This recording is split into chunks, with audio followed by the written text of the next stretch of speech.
Last month, in a Montreal synagogue, when Ruth Cooperstock finished chanting the main part of her bat mitzvah ceremony in her soft voice, you can hear how the rabbi and the congregation responded with exuberant applause, way more than these things usually get, and that's because Ruth had just turned 80 years old. She may be the oldest woman in Canada to ever have a bat mitzvah as an adult.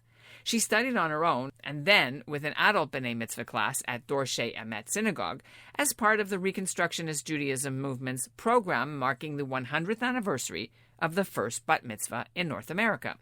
And as she was preparing, she had some funny experiences with people who did a double take when they found out she was going through with it herself. Well, when I engaged the caterer, we were talking, and one day she said, we have to start planning the menu for your granddaughter's bat mitzvah. I said, it's not for my granddaughter. She said, well, who is it for? I said, it's for me. She said, for you?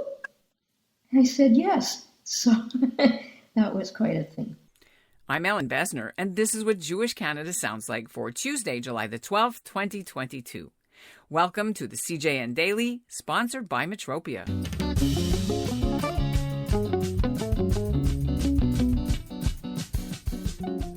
Ruth Cooperstock is about as big as a minute, and that's how my mother described her when she told me that she'd attended her bat mitzvah and that it would make a great story for the podcast. And she was right. Cooperstock didn't have a bat mitzvah when she was a teenager growing up in Winnipeg in the 50s. It wasn't so common then for girls, although both her brothers had one. But when she turned 70, she was determined to make up for lost time. She's a retired teacher and a retired travel agent, and she raised her family in Victoria, BC. And then, after her husband died a few years ago, she moved to Montreal to be closer to her son and his family.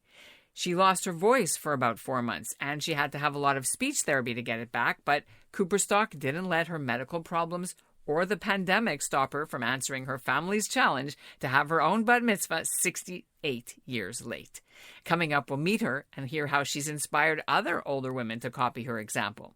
But first, here's what's making news elsewhere in Canada right now. I'm Mark Grushko in Coconut Creek, Florida, and this is what Jewish Canada sounds like.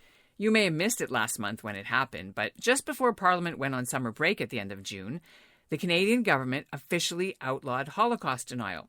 The Liberals had put it into the budget bill earlier in the year, and it just received royal assent on June the 23rd. So that means it's now a crime to deny the Holocaust happened, or to condone it, or even to downplay that it was the genocide of Jews by the Nazis. If you remember, we covered this important story, and the idea was first proposed by a Conservative member of Parliament from Saskatoon, Kevin Waugh, in a private member's bill.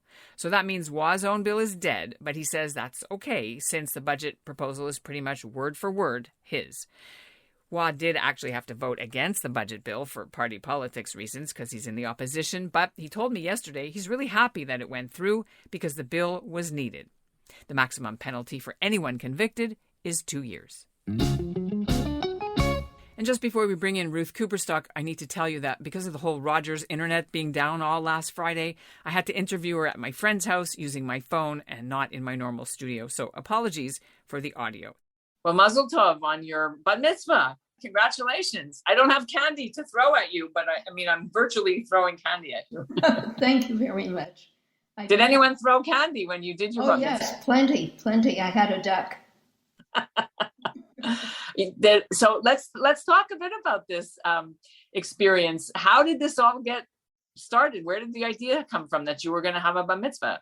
Well, this is interesting. It started, I'd say, maybe about 10 years ago. I was living in Victoria with my husband, and I had sort of thought about doing a bat mitzvah, and I wanted to learn the way with the trope rather than just memorizing.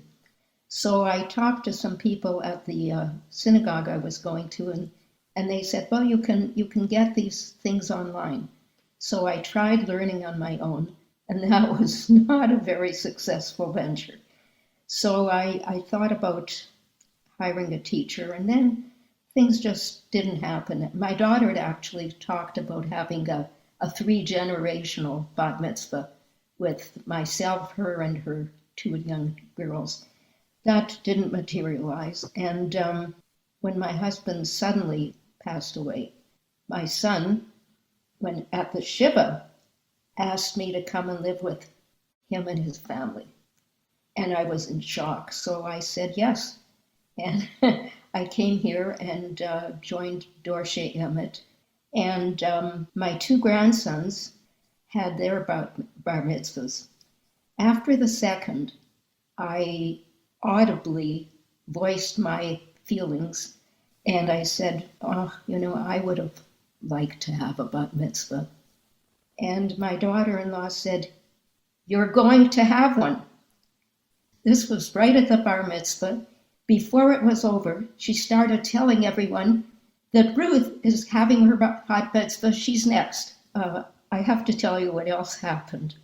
As time was getting on to the bat mitzvah, I had sent out invitations, and one of my relatives, cousin, who should know better, on the invitation was printed my name. It was sent from me, and he wrote back, "Thank you for the invitation. I'm very sorry that I won't be able to attend your granddaughter's bat mitzvah." And I thought, how could he not know? But he obviously was so convinced that I could not have a bat mitzvah that it was my granddaughter's. How come when you were younger, and growing up in Winnipeg, what was the tradition for girls and bat mitzvahs, b'nai mitzvahs? It was really just beginning. It was in the nascent stage, I would say. And some of my friends had a bat mitzvah, some didn't. I remember attending several bar mitzvot, and at the time I thought, oh, I'm so fortunate that I don't have to have a bat mitzvah. It seems like a formidable thing to learn, and I don't think I could ever do that. So here I am. So you didn't learn Hebrew when you were going to school, like as cheder? You didn't go to cheder? No, I never. When I came to Israel the first time, I had been there many years ago with my husband, and I had started upon. All I knew was shalom. That's the only Hebrew word I knew. Mm-hmm. So it was from scratch. And so you had your bat mitzvah. We're speaking a couple of 2 weeks or so after the bat mitzvah. Was it everything you had hoped it would be now that you're on the other side? Yes, it worked. It worked seamlessly. The rabbi is very adept at arranging the Zoom, and it didn't have any glitches, everything. And you know what? He even, prior to the bat mitzvah, I had seen him at a bar mitzvah, and he came up and spoke to me, and he said, I asked him if someone in my family could have an aliyah on Zoom. He said not only an aliyah, but also even a Torah reading. I thought, oh, this is incredible. I'm going to ask my daughter, who lives in another country, to learn a Torah reading, and then I'll have more participation from my family. And so she was very honored to do this and began learning. And then we decided that my 2 granddaughters, one who plays the guitar and the other who has a very beautiful voice, would do a duet, all on Zoom. And eventually my son-in-law came on and had an aliyah for the blessing. So they were a part of it. And my 2 grandsons each had a parsha that they did. So, wow. Yeah, technology is the silver lining, you know? Did you get gifts?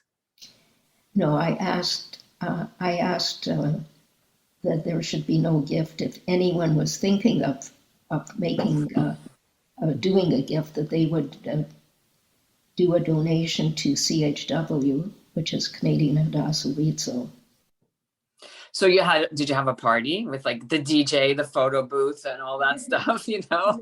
No, I'm beyond that. we had a lot of people, the people that came, and a few friends from Montreal.